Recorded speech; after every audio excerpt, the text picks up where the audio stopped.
17वां अध्याय। कामदेव का शिव को मोहने के लिए प्रस्थान।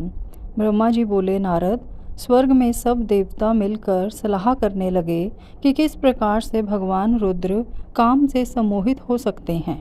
शिव जी किस प्रकार पार्वती जी का पानी ग्रहण करेंगे।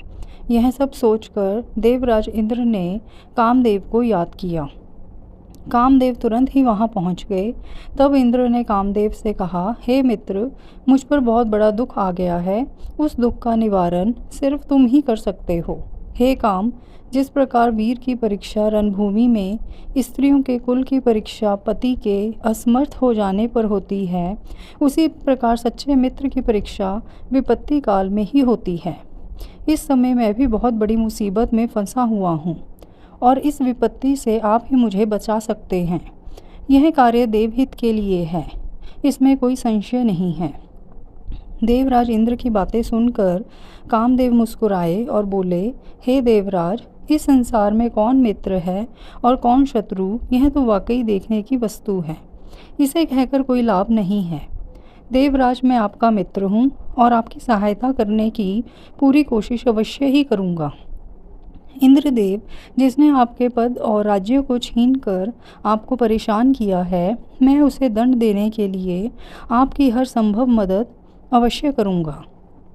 अतः जो कार्य मेरे योग्य है, मुझे अवश्य बताइए। कामदेव के इस कथन को सुनकर इंद्रदेव बड़े प्रसन्न हुए और उनसे बोले, हे तात, मैं जो कार्य करना चाहता हूँ उसे सिर्फ आप ही पूरा कर सकते हैं। आपके अतिरिक्त कोई भी उस कार्य को करने के विषय में सोच भी नहीं सकता। तारक नाम का एक प्रसिद्ध दैत्य है। तारक ने ब्रह्मा जी की घोर तपस्या करके वरदान प्राप्त किया है। तारक अजय हो गया है। अब वह पूर्णतः निश्चिंत होकर पूरे संसार को कष्ट दे रहा है। वह धर्म का नाश करने को आतुर है। उसने सभी देवी देवताओं और ऋषि मुनियों को दुखी कर रखा है। हम देवताओं ने उससे युद्ध किया, परंतु उस पर अस्त्र शस्त्रों का कोई प्रभाव नहीं पड़ा। यही नहीं, स्वयं श्रीहरि का सुदर्शन चक्र भी तारक का कुछ नहीं बिगाड़ सका। मित्र, भगवान शिव के वीर्य से उत्पन्न हुआ बालक ही तारकासुर का वध कर सकता है। अतः तुम्हें भगवान शिव के हृदय में आसक्ति पैदा करनी है।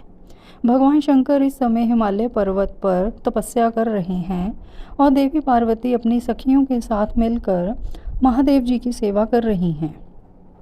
ऐसा करने के पीछे देवी पार्वती का उद्देश्य प्रभु शिव को पति रूप में प्राप्त करना है। परंतु भगवान शिव तो परम योगी हैं, उनका मन सदैव ही उनके वश में है। हे कामदेव, आप कुछ ऐसा उपाय करें कि भगवान शंकर के हृदय में पार्वती का निवास हो जाए और वे उन्हें अपनी प्राण वल्लभा बना उनका पानी ग्रहण कर लें। आप कुछ ऐसा कार्य करें जिससे देवताओं के सभी कष्ट दूर हो जाएं और हम सभी को तारकासुर नामक दैत्य से हमेशा के लिए छुटकारा मिल जाए। यदि कामदेव आप ऐसा करने में सफल हो जाएंगे तो हम सभी आपके सदैव आभारी रहेंगे। ब्रह्मा जी बोले, नारद, देवराज इंद्र के कथन को सुनकर कामदेव का मुख प्रसन्नता से खिल गया। तब कामदेव देवराज से कहने लगे कि मैं इस कार्य को अवश्य करूँगा। इंद्रदेव को कार्य करने का आश्वासन देकर कामदेव अपनी पत्नी रति और वसंत को अपने साथ लेकर हिमालय पर्वत पर चल दिए, जहाँ शिवजी तपस्या कर रहे थे।